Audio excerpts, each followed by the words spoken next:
Nashville song for hip-hop and R&B is 101.1 The Beat. I am the homie Dolewite, in here with the legendary Jay Prince. Oh, yeah. First of all, thank you for taking time out to do this, man. Grew up, I just want to, well, let's start at the beginning. I know you got the book out. Let's start at the beginning. You started a record label before it was cool to start a record label. And I was thinking about this morning when I was thinking about this interview. And it's like people that do it now, they look to you and they look to Master P. But when you did it, there was nobody to look to. This was probably unheard. Did people look at you like you were crazy when you did this at first? Yeah, they definitely looked at me like I was crazy and had different rumors, you know what I mean? Because I would ride through the hood and they say, oh man, there come Jay with a midget in a car seat.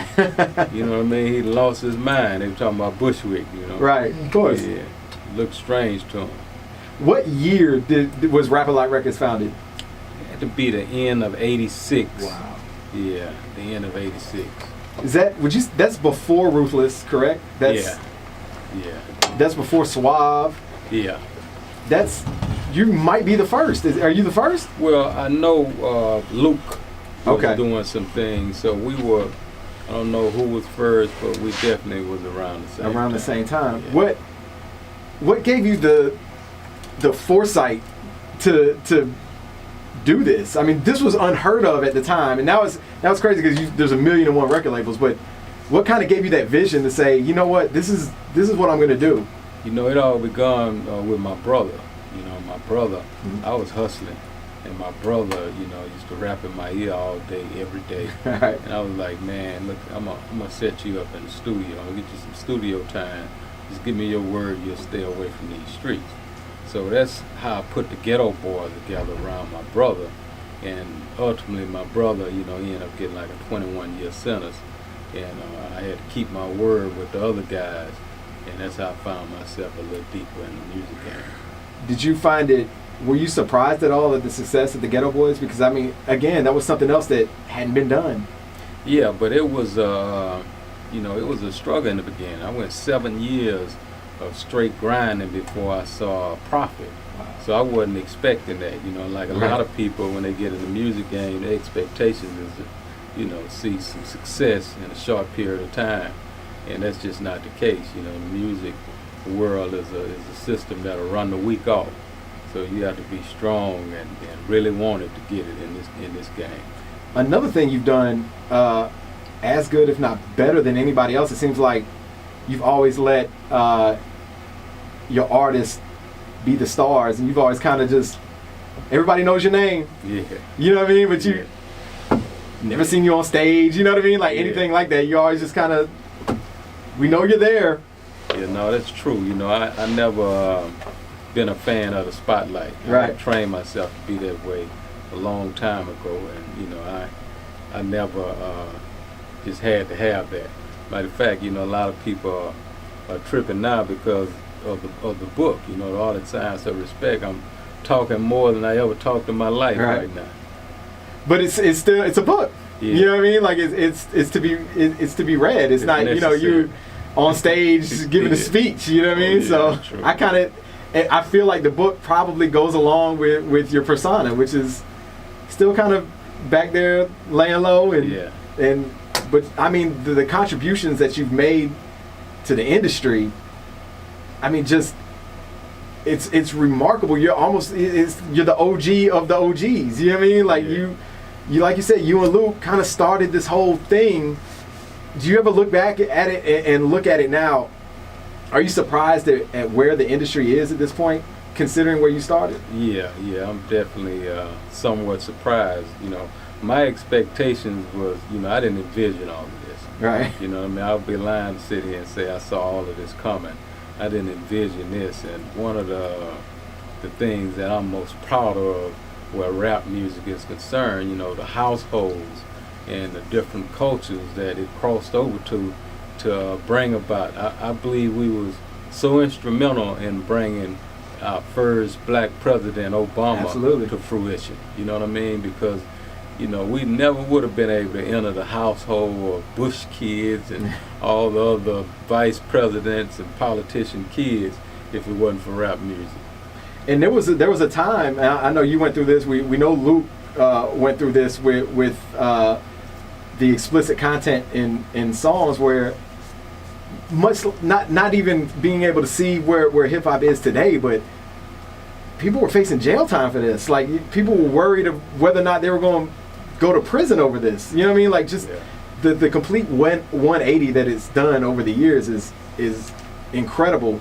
And you know, I was a kid back then, so I can imagine what it was like for you guys that were in it back in the 80s and in the early 90s to witness what these other artists were going through and what some of your own artists were going through. Right. No, it was a real sacrifice. You know, I always tell people a lot of blood, sweat, and tears went into this because, you know, it's true. You know, I lost a lot of friends along this journey. You know what I mean? A lot of people made sacrifices for the youth. You know what I mean? And I hope that they are appreciative of it because, you know, myself, Luke, along with a lot of others, we made a lot of sacrifices where censorship was concerned and a lot of things was concerned. You know, even David Geffen, you know, wouldn't put the Ghetto Boys out. You know, and it was clear discrimination because he had heavy metal artists with a worse content than the Ghetto Boys was.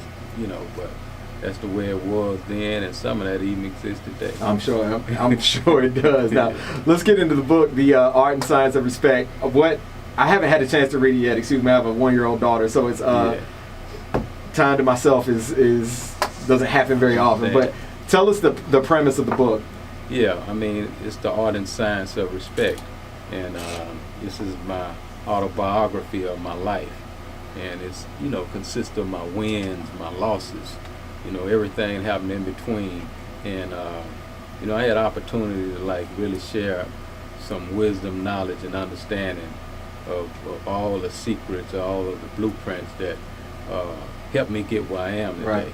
You know what I mean? A lot of people want to know how to turn nothing into something. In my book, you know, a lot of that info is there. What would you say your strongest value is? If you could probably say what played the biggest role in your success, what would it be? Respect. Respect. That's why I named my book Respect. Right. You know, respect is the foundation of all of it. Your respect for others and their respect for you in return? Yeah, definitely. It don't work one-sided. You know what I mean? You have to give it, then earn it, and then demand it. Absolutely. Give us a story that's in the book that maybe we don't know. Oh man, there's so many stories in the book that you all wouldn't know, and I hope that you know, everyone is able to read the book. But if I had to think of one, you know, a lot of people don't know that I lost my sister at the age of 12 years old. I was 11 years old. You know what I mean? And me and my sister had the opportunity to spend our last night together in what I would call a dream of what we was gonna do when we got grown. You know, and my sister, I have a chapter in the book called "A Vacuum in the House," because her last wish when she got grown was wanting to buy my mother a vacuum cleaner. Wow. Because she had to like do a lot of the work around the house. My dream was I wanted to buy my mother a home because we stayed in the projects all my life, and I used to hear her say I want to buy a home. So we stayed up like 2 o'clock in the a.m. that morning, and the next day we dropped her off at school. She gave my mother a kiss and stole a kiss from me because I didn't normally, you know, let her kiss me too often. And that was the last time I saw my sister live. You know, after school, I was at football practice, and some of the guys came and said, "Hey man, your sister just got hit by a train." And I didn't believe it. Then more students came. "Your sister just got hit by a train." So at that time, you know, I rushed to the train track, and I remember the coat my sister had on, and I saw a lot of meat in her coat. You know what I mean? From getting like, she got cut in half by that train. And when I got there, she was gone, but I had a opportunity to kind of verify if that was her or not, and it was a ugly verification because it was some of her flesh in her coat. I bet those images are kind of seared in your head over time. Something you can't unsee once you see that. Yeah, no, it was traumatizing because absolutely. You know, as 11-year-old, I had to go back to that room, to that house, every time I would close my eyes, my sister I saw in my dreams and my visions. So I found myself at school falling asleep, and ultimately, I wrote about it in the book on how I conquered that depression, because so many people go through tragic deaths in their family, and it's good to read about how I conquered, my situation I went through where that was concerned. I won't ask you about that because we gotta leave it for people to read in the book. Yeah. So, but going back to the dream, you said your sister had the dream of buying your mother a vacuum. Yeah. And you had the dream of buying her a house. Right. I'm sure you accomplished that dream. Yeah. But were you one of the only people you knew growing up that kind of saw beyond? If you said that, your sister may have looked at you like it's crazy, like that's not possible. Were you one of those kids that always kind of saw what other people interpreted as impossible? Oh yeah, at a young age too. I was 8, 9 years old when I kind of made the decision that I wanted to break the poverty curse, where my family was concerned. And I would go up to my grandmother, my mother, everybody, and say, "I'm gonna be rich." You know what I mean? I was speaking like boldly, like I really meant that. Right. You know what I mean? And they were like, "Okay, yeah." You know what I mean? And then you would hear, you talk to your friends, and they like, "Man, you crazy." So it was always, along the journey with everything I ever done. Those that didn't see my vision, didn't believe in my vision, and just plain hated on my vision. And you made it out, and I guess they did you employ any of those people, or did you just let them be in the past? No, I definitely went back and got a lot of non-believers. Yeah, I showed that love. How involved in the industry are you today? I know your son found a little artist by the name of Drake that's done well. How involved are you in the industry every day? Yeah, I find myself involved where, Drake, and then my son Jay Prince, helped me bring about the YBN, Namir, Almighty J, Corday. So, we part of that team as well.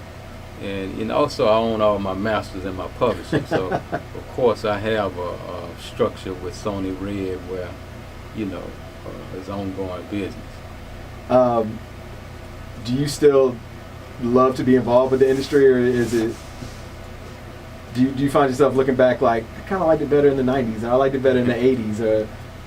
Well, I like it better right now because I have a choice. You know what I mean? Absolutely. And I pick and choose what I want to be involved in, how I want to move, and different things like that. Whereas, back in the day, in the beginning, it was about the sacrifice. It was about grinding 2 and 3 days with no sleep and doing what one had to do to make things, successful. But now I'm on autopilot. I'm on cruise control. And you paid for that. Yeah. Yeah, you definitely paid for that. Yeah.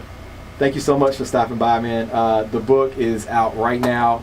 It is definitely, if you are in the music industry at all, it is, I'm going to say it's a must read, and I'm going to make myself find time when my daughters sleep to make sure I read this book. It's definitely on my to-do list. I cannot thank you enough for stopping by. You're the legend of all legends in this industry, and you showed people how to make this money and how to be a real CEO a long time before it was cool. And you're a visionary, and thank you so much for stopping by. Yeah, and if you can't read it, I got the auto. Okay. And I'm doing the narrating, so there we go. I'm not a speed reader, so, you know what I mean? You better hear every word. Jay Prince, thank you so much. All good.